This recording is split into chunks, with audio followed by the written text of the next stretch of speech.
Ini adalah cerita tentang seorang kiai muda yang sudah menikah selama 5 tahun, namun istrinya bukan manusia. Begini kisah lengkapnya. Ustadz Harun adalah seorang kiai muda yang menjadi pemimpin sebuah pesantren kecil di pedesaan Jawa Barat. Di usia yang masih tergolong muda, sekitar 32 tahun, ia sudah menjadi figur yang sangat dihormati oleh masyarakat sekitar.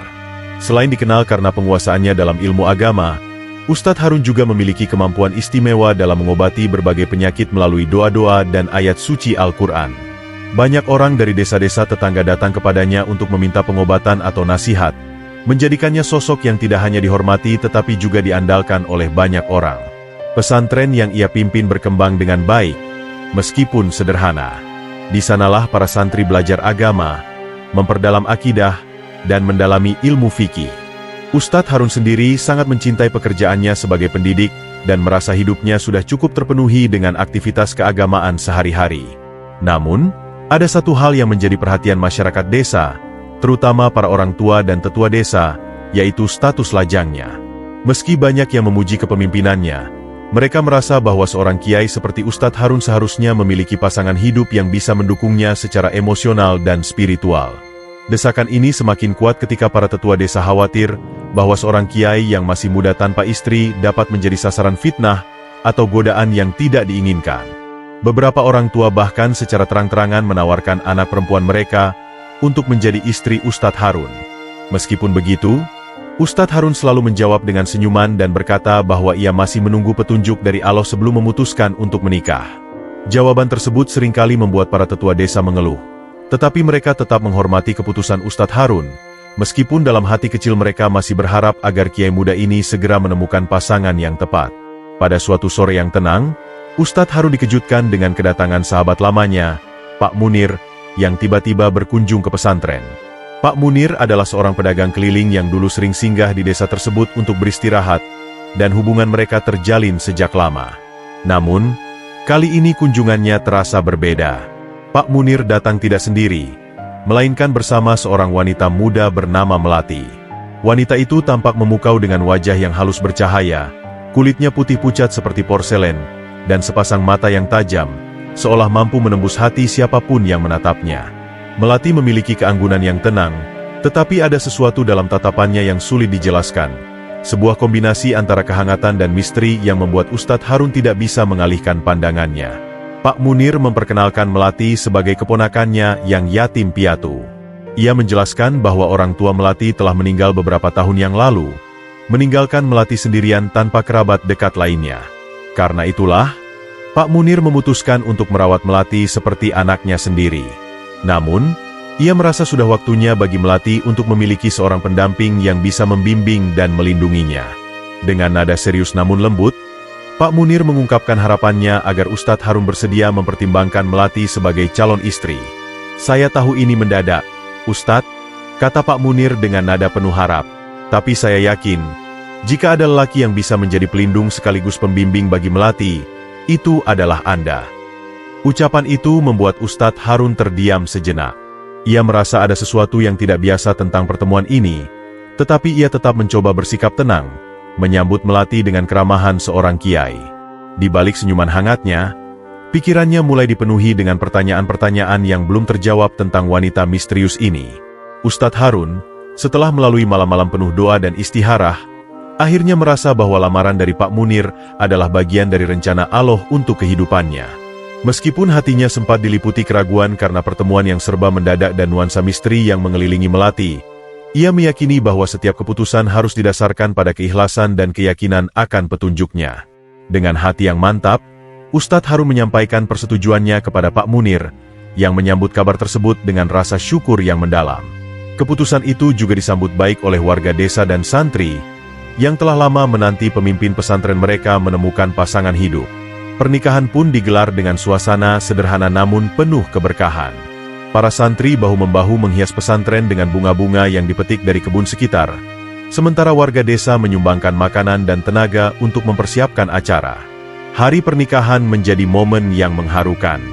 Melati mengenakan kebaya putih sederhana yang memancarkan kecantikan alaminya, sementara Ustadz Harun tampak hikmat dengan pakaian adatnya. Acara ini dihadiri oleh santri, warga desa, serta tamu undangan terdekat, termasuk Pak Munir yang tampak tak bisa menyembunyikan kebahagiaannya. Dalam doa-doa yang dipanjatkan selama akad nikah, suasana menjadi begitu khusyuk, hingga beberapa orang terlihat meneteskan air mata haru. Meskipun berlangsung tanpa kemewahan, pernikahan itu meninggalkan kesan mendalam bagi semua yang hadir, terutama bagi Ustadz Harun, yang kini memasuki fase baru dalam hidupnya dengan rasa syukur yang mendalam. Namun, di balik semua kebahagiaan itu, ada bayang-bayang misteri yang diam-diam masih menggelayuti hati Ustadz Harun setiap kali ia menatap Melati. Setelah menikah, kehidupan Ustadz Harun tampak berubah menjadi lebih berwarna. Melati, sebagai istri yang baru, menunjukkan dedikasi luar biasa dalam perannya. Ia melayani suaminya dengan penuh kasih dan perhatian, memastikan segala kebutuhan Ustadz Harun terpenuhi tanpa keluhan sedikitpun. Pagi-pagi, ia sudah sibuk menyiapkan sarapan untuk suaminya dan para santri, seringkali menambahkan sentuhan khas pada masakan yang membuat semua orang memujinya. Tidak hanya itu, Melati juga aktif membantu mengelola keperluan sehari-hari di pesantren. Ia membantu membersihkan ruang kelas, menyiapkan kebutuhan para santri, bahkan sesekali ikut mengajarkan keterampilan memasak kepada santri putri. Kehadirannya membawa suasana baru yang lebih hangat dan harmonis di pesantren. Kehidupan pesantren pun terasa lebih hidup sejak Melati hadir. Para santri sering memuji kepribadiannya yang lembut dan tutur katanya yang sopan. Bahkan, warga desa yang sering berkunjung ke pesantren merasa lebih diterima karena keramahan Melati. Ia dengan senang hati menyapa siapa saja yang datang, menjadikan pesantren terasa lebih terbuka dan ramah bagi masyarakat sekitar. Nama pesantren di bawah kepemimpinan Ustadz Harun semakin dikenal, dan banyak orang mulai melihat pesantren itu sebagai tempat yang penuh keberkahan, sebagian karena keberadaan Melati yang dianggap membawa aura baik. Ustadz Harun sendiri merasa sangat bersyukur atas pernikahannya. Ia melihat Melati sebagai anugerah yang dikirimkan Allah untuk mendampinginya. Namun, meskipun bulan-bulan pertama penuh kebahagiaan, Ustadz Harun tidak bisa mengabaikan beberapa kebiasaan Melati yang sedikit berbeda. Ada sesuatu dalam dirinya yang kadang membuat Ustadz Harun merasa ada misteri yang tersembunyi, meskipun ia memilih untuk tidak terlalu memikirkannya, setidaknya untuk sementara waktu. Seiring berjalannya waktu, kebahagiaan yang dirasakan Ustadz Harun mulai diselingi oleh kejanggalan yang sulit diabaikan. Ia mulai memperhatikan kebiasaan Melati yang tampak tidak wajar, terutama ketika ayat-ayat suci dilantunkan. Setiap kali Ustadz Harun mengimami sholat berjemaah di pesantren atau melantunkan ayat-ayat Al-Quran di waktu senggang, Melati seringkali memilih untuk menghindar dengan alasan yang terdengar biasa. Terkadang ia mengaku ingin beristirahat atau tiba-tiba mengingat pekerjaan di dapur. Namun, pola ini terlalu sering terjadi, hingga Ustadz Harun tidak bisa mengabaikannya. Meski tetap sopan dan melayani dengan baik, ada saat-saat ketika Melati tampak gelisah, terutama saat ayat tertentu dibacakan. Pandangan matanya menjadi kosong, dan ia akan mencari alasan untuk segera meninggalkan ruangan. Kegelisahan Ustadz Harun semakin bertambah ketika beberapa warga desa mulai melaporkan penampakan yang tidak biasa di sekitar pesantren. Mereka mengaku melihat bayangan seekor ular besar yang bergerak di antara pepohonan pada malam hari. Bayangan itu tampak melintas dengan cepat, tetapi cukup jelas untuk menimbulkan ketakutan. Beberapa warga bahkan bersumpah melihat mata berkilau merah di kegelapan, membuat mereka yakin bahwa ular tersebut bukan hewan biasa. Penampakan ini tidak hanya sekali terjadi, melainkan berulang kali, terutama di malam-malam ketika langit gelap tanpa bulan. Kekhawatiran mulai menyebar di kalangan masyarakat, hingga beberapa dari mereka datang langsung ke Ustadz Harun untuk meminta penjelasan atau perlindungan. Ketika cerita ini sampai ke telinga Ustadz Harun, ia memutuskan untuk bertanya langsung kepada Melati. Dengan nada lembut namun penuh rasa ingin tahu, ia bertanya apakah Melati pernah keluar rumah pada malam hari tanpa sepengetahuannya. Namun, Melati dengan tenang menyangkal semua tuduhan tersebut. Ia menegaskan bahwa ia tidak pernah meninggalkan rumah setelah malam tiba. "Aku selalu berada di kamar atau di dapur, Kang," jawab Melati sambil tersenyum kecil, seolah merasa heran dengan pertanyaan suaminya. Meski jawaban Melati terdengar meyakinkan, Ustadz Harun tidak bisa sepenuhnya menghilangkan keraguan di hatinya. Ada sesuatu yang terasa tidak sinkron, terutama mengingat kebiasaan Melati yang sering menghabiskan waktu di taman belakang pada malam hari. Ia mulai bertanya-tanya, apakah ada hubungan antara penampakan bayangan besar itu dengan rahasia yang disembunyikan istrinya. Namun, untuk saat ini, Ustadz Harun memilih untuk menyimpan semua kekhawatirannya dalam hati, sembari terus mencari petunjuk atas misteri yang mulai mengganggu kehidupannya. Malam itu, Ustadz Harun terbangun dari tidurnya oleh suara lirih yang berasal dari kamar sebelah. Dalam keheningan malam, ia mendengar suara melati, namun bukan seperti suara biasanya. Suara itu terdengar pelan namun tegas, berbicara dalam bahasa yang tidak dikenalnya. Bahasanya terdengar asing, dengan nada yang melodius namun sekaligus menyeramkan, seolah memiliki kekuatan yang tidak biasa. Rasa penasaran bercampur kecemasan membuat Ustadz Harun perlahan berjalan mendekati pintu kamar tempat suara itu berasal. Dari celah pintu yang sedikit terbuka, ia melihat melati duduk membelakangi pintu, tubuhnya tampak tegap dan kaku, berbicara seolah ada seseorang yang duduk di hadapannya. Namun, ketika Ustadz Harun memperhatikan lebih saksama, ruangan itu tampak kosong selain keberadaan melati. Ustadz Harun merasa jantungnya berdegup kencang. Ia mencoba memahami apa yang sedang terjadi, tetapi setiap langkah mendekat hanya membuat bulu kuduknya semakin meremang. Bahasa yang diucapkan melati terdengar seperti mantra atau doa yang tidak ia kenali, dengan nada penuh tekanan dan emosi yang sulit dijelaskan. Tiba-tiba, melati berhenti berbicara, seolah menyadari kehadiran Ustadz Harun. Ia perlahan menoleh ke arah pintu, dan meskipun sorot matanya tampak lembut, ada sesuatu di dalam tatapannya yang membuat Ustadz Harun membeku. "Kang, ada apa? Mengapa bangun malam-malam?" tanyanya dengan senyuman kecil. Ustadz Harun, yang mencoba menenangkan dirinya, hanya menjawab bahwa ia terbangun karena haus. Namun, kejadian itu terus menghantuinya, menimbulkan lebih banyak pertanyaan di benaknya. Siapa sebenarnya melati berbicara? Dan apa arti bahasa aneh yang ia ucapkan? Malam itu, Ustadz Harun tahu bahwa ada rahasia yang jauh lebih besar yang belum ia ketahui. Suatu pagi, saat Ustadz Harun sedang memeriksa pekerjaan para santri di halaman pesantren, Pak Lurah datang berkunjung. Wajahnya tampak serius, berbeda dari biasanya. Setelah berbincang singkat dengan beberapa santri, Pak Lurah meminta waktu untuk berbicara empat mata dengan Ustadz Harun. Mereka duduk di ruang tamu kecil di pesantren, di mana suasana hening terasa mendominasi. Pak Lurah, yang selama ini dikenal bijaksana dan jarang berbicara sembarangan, memulai percakapan dengan nada hati-hati. "Maaf, Ustadz, jika kedatangan saya kali ini agak lancang," katanya. "Tapi, ada sesuatu yang perlu saya sampaikan, sesuatu yang sudah lama saya pikirkan." Pak Lurah menjelaskan bahwa sejak melati datang ke pesantren, ia merasakan aura yang berbeda di sekitar tempat itu. "Saya tidak tahu bagaimana menjelaskannya, Ustadz," lanjutnya. "Tapi setiap kali saya bertemu dengan istri sampean, ada sesuatu yang terasa tidak biasa. Bukan berarti saya menuduh yang buruk, tapi firasat saya mengatakan sampean perlu lebih berhati-hati."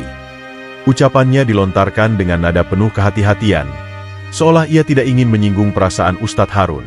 Namun, kata-kata itu tetap menimbulkan kegelisahan dalam hati Ustadz Harun. Ia mencoba menyangkal kecurigaan itu dalam benaknya, tetapi diam-diam ia sadar bahwa perkataan Pak Lurah seolah mempertegas kekhawatirannya sendiri. Meski tidak langsung memberikan respons pasti, Ustadz Harun hanya mengangguk dan berterima kasih atas peringatan tersebut. Setelah Pak Lurah pergi, ia merasa hatinya semakin berat, penuh dengan pertanyaan yang belum terjawab tentang siapa sebenarnya wanita yang ia nikahi.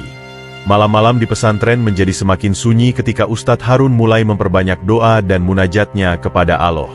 Ia merasakan beban yang kian berat di hatinya, seolah ada misteri besar yang melingkupi kehidupan rumah tangganya sejak kehadiran melati. Setelah mendengar peringatan dari Pak Lurah dan menyaksikan sendiri beberapa kejanggalan dalam perilaku istrinya, Ustadz Harun memutuskan untuk menyerahkan segala kegelisahan itu kepada Sang Maha Mengetahui. Setiap malam, ia duduk di ruang ibadah kecil di pesantren, melantunkan doa dengan penuh harapan agar diberi petunjuk atas segala tanda yang telah ia lihat. Dalam kesunyian malam, ia sering memohon dengan lirih, "Ya Allah, jika ada sesuatu yang tersembunyi, maka tunjukkanlah kepadaku. Jika istriku benar-benar menyimpan rahasia, maka berilah aku kekuatan untuk menghadapinya." Tidak hanya itu, Ustadz Harun juga mulai memperdalam kajian kitab kuning, mencari ayat-ayat atau petunjuk yang mungkin bisa menjawab teka-teki di hatinya. Ia membaca berbagai tafsir, hadis, dan cerita ulama terdahulu yang membahas tentang hal-hal gaib atau tanda-tanda alam yang berkaitan dengan kehidupan manusia.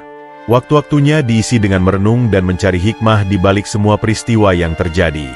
Meski pikirannya sering digelayuti rasa takut, Ustadz Harun tidak berhenti berusaha memahami apa yang sebenarnya tengah ia hadapi. Setiap halaman kitab yang ia baca seolah memberinya sedikit kekuatan, meskipun jawaban atas pertanyaannya masih terasa jauh dari jangkauan. Namun, ia yakin bahwa doa dan usahanya akan membawa petunjuk pada waktunya.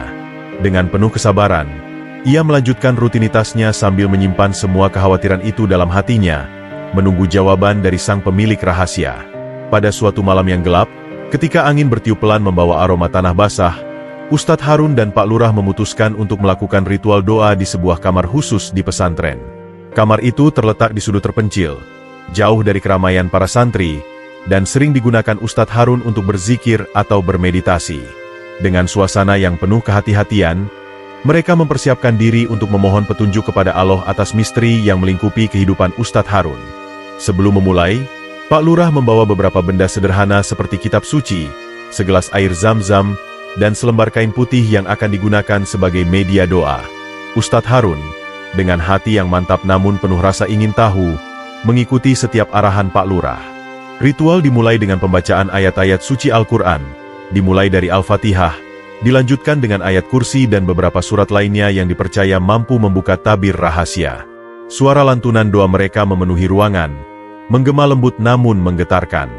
Dalam suasana khusyuk itu, Ustadz Harun merasa hawa di ruangan mulai berubah. Udara yang tadinya tenang menjadi sedikit dingin, dan lampu yang menggantung di langit-langit kamar mulai bergetar pelan. Tiba-tiba, segelas air zam-zam yang diletakkan di tengah ruangan menunjukkan tanda-tanda aneh. Airnya bergetar meskipun tidak ada angin.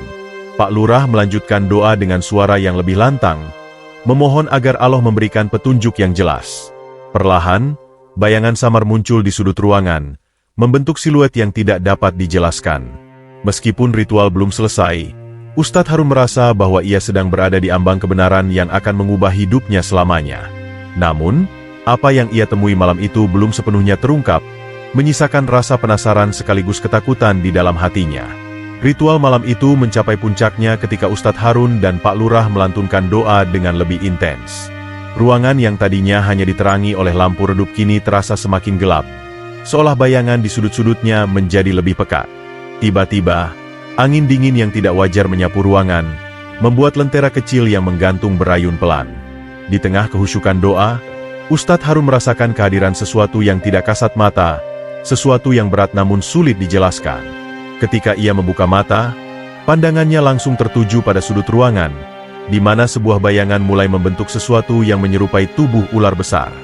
Bayangan itu bergerak perlahan namun jelas, menciptakan suasana yang menggetarkan hati. Pada saat yang sama, air zam-zam dalam gelas yang berada di tengah ruangan mulai bergolak hebat, seolah direbus dari dalam. Pak Lurah yang juga menyaksikan kejadian itu, menghentikan doanya sejenak. Dengan suara yang penuh ketegasan, ia berkata kepada Ustadz Harun, "Ini adalah tanda yang tak bisa diabaikan, Ustadz. Apa yang kita lihat ini bukanlah ilusi.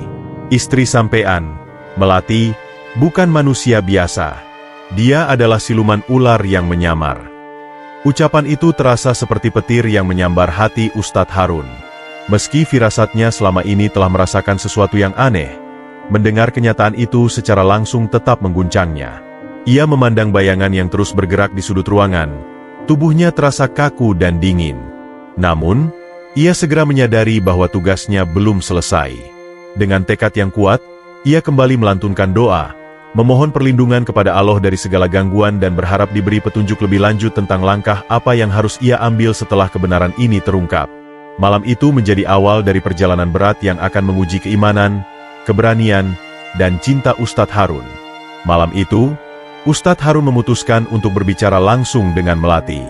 Setelah ritual yang mengungkap bayangan ular di sudut ruangan, ia merasa tidak bisa lagi menunda percakapan ini. Dengan hati yang berat, ia mengundang Melati untuk duduk bersamanya di ruang kecil pesantren, jauh dari pendengaran para santri. Wajah Melati tetap tenang seperti biasanya, tetapi sorot matanya menunjukkan bahwa ia tahu ada sesuatu yang serius akan dibicarakan. Dengan nada lembut namun penuh ketegasan, Ustadz Harun mulai menanyakan kebenaran tentang siapa dirinya. "Melati, aku tidak ingin memaksamu, tapi sebagai suamimu, aku berhak mengetahui kebenaran.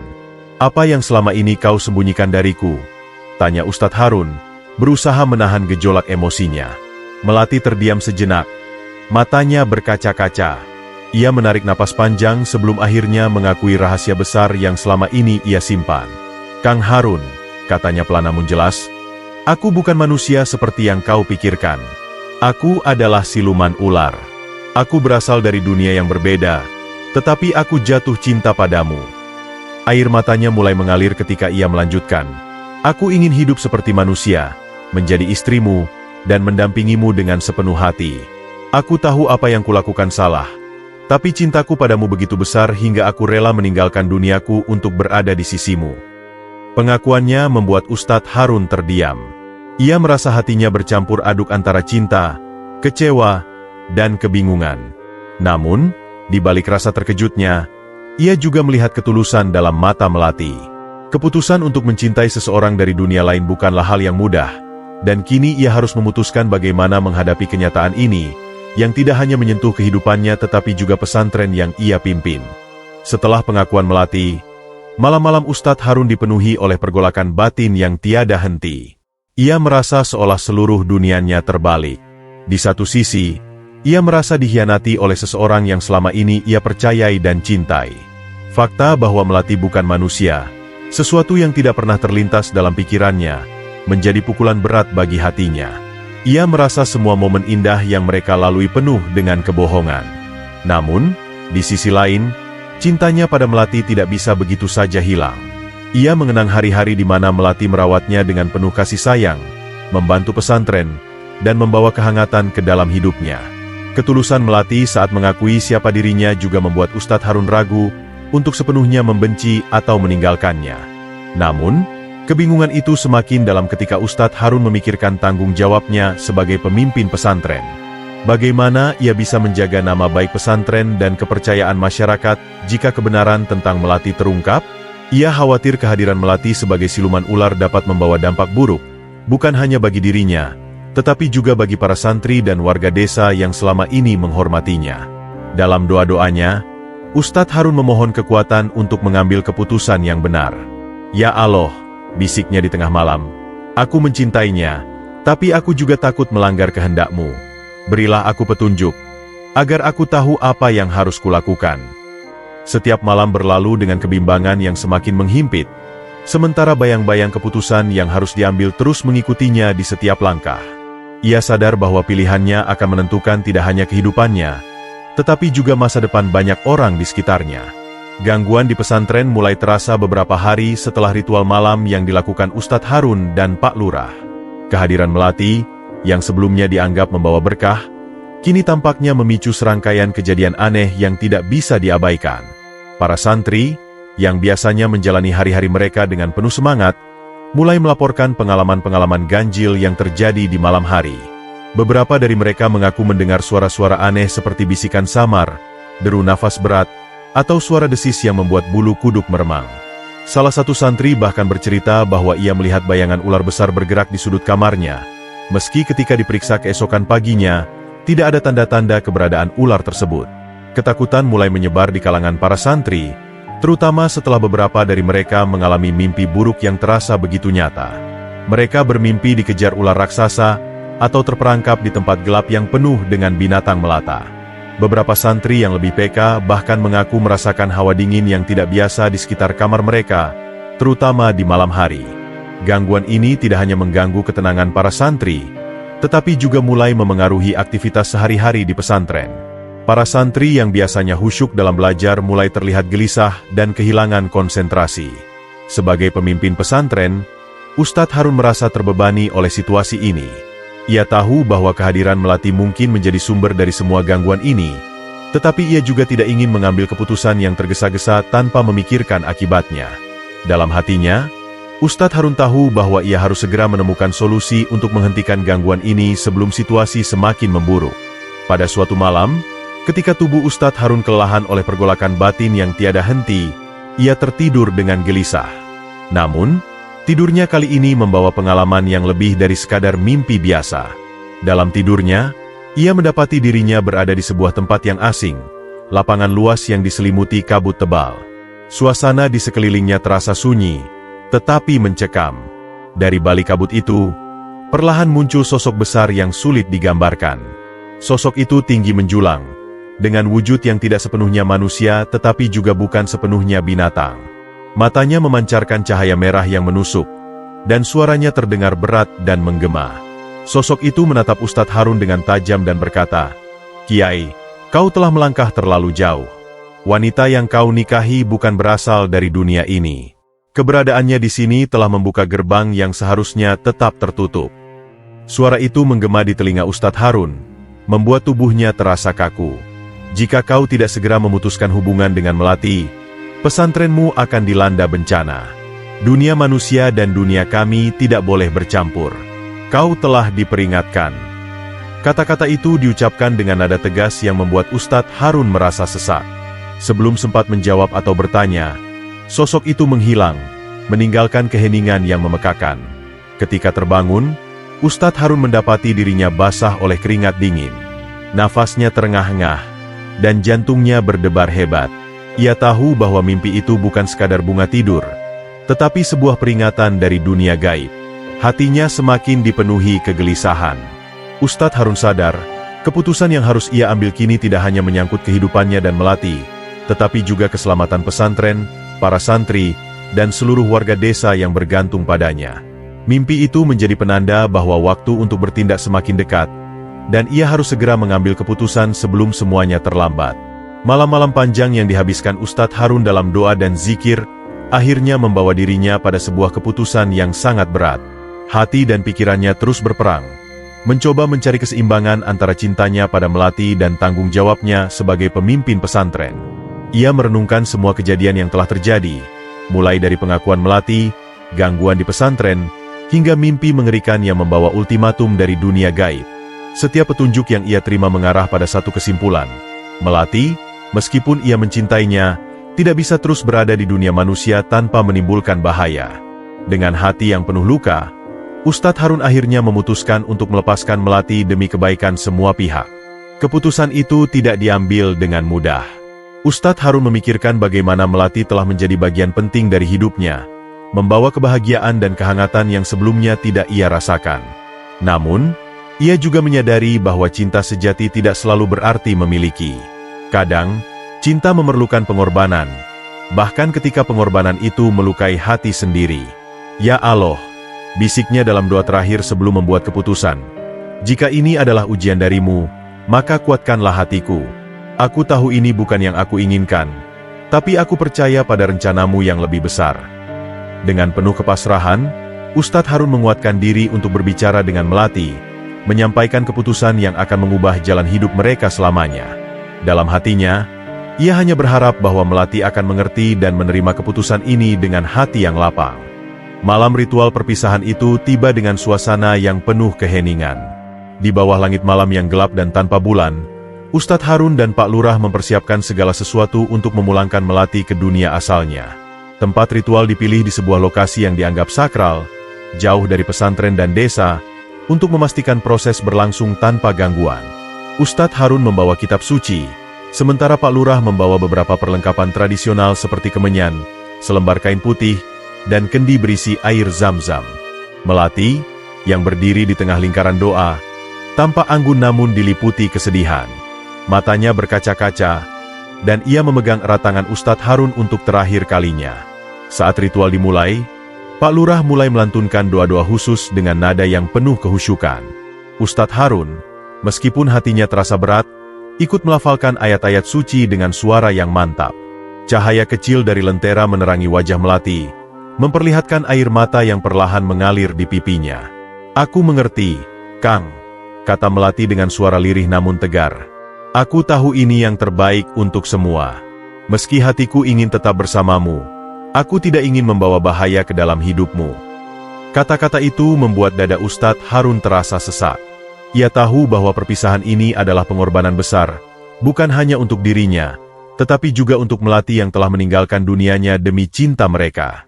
Di detik-detik terakhir sebelum Melati kembali ke dunia asalnya, ia berdiri di tengah lingkaran doa dengan tatapan yang penuh keharuan. Cahaya putih yang mulai menyelimuti tubuhnya tidak mengurangi keindahan wajahnya, meskipun air mata terus mengalir di pipinya. Dengan suara lembut namun penuh keteguhan, Melati menatap Ustadz Harun dan berkata, "Kang, Aku ingin berterima kasih atas segala cinta dan kasih sayang yang telah kau berikan. Kau adalah lelaki terbaik yang pernah aku temui, dan aku merasa sangat beruntung bisa menjadi bagian dari hidupmu, meskipun hanya untuk sementara. Ucapannya terdengar seperti alunan melodi, menembus hati Ustadz Harun yang saat itu tengah dirundung kesedihan mendalam. Melati melanjutkan dengan nada penuh keikhlasan, "Aku tahu keputusan ini sulit untuk kita berdua, tapi aku menerima ini dengan hati yang lapang. Aku tidak ingin menjadi beban bagimu atau siapapun di dunia ini. Dari tempatku nanti, aku akan selalu mendoakan kebahagiaanmu. Aku berharap kau terus melanjutkan hidupmu dengan keberanian, dan pesantrenmu akan tetap menjadi tempat yang penuh berkah." Kata-kata itu diiringi dengan senyuman kecil, meskipun matanya memancarkan kesedihan yang mendalam. Melati kemudian menatap langit seolah mencari kekuatan terakhir sebelum perlahan-lahan tubuhnya mulai memudar, menyatu dengan cahaya yang melingkupinya. Pesannya yang tulus dan penuh cinta meninggalkan kesan mendalam dalam hati Ustadz Harun, yang hanya bisa berdiri terpaku, menyaksikan wanita yang ia cintai untuk terakhir kalinya. Meskipun perpisahan itu menyakitkan, Ustadz Harun tahu bahwa cinta Melati akan selalu menjadi bagian dari hidupnya, sebuah kenangan yang akan ia bawa selamanya. Setelah kepergian Melati, suasana di pesantren perlahan kembali seperti sedia kala. Hari-hari yang sebelumnya dipenuhi dengan ketegangan dan gangguan kini terasa lebih tenang dan damai. Para santri, yang sebelumnya sering melaporkan kejadian aneh seperti suara bisikan atau penampakan bayangan, mulai merasa lega karena gangguan tersebut berhenti sepenuhnya. Malam-malam yang dulunya menakutkan kini kembali menjadi waktu untuk belajar atau beristirahat tanpa rasa cemas. Pesantren yang sempat diliputi hawa misterius kini terasa lebih terang, seolah-olah kepergian Melati telah menutup pintu antara dunia gaib dan dunia manusia.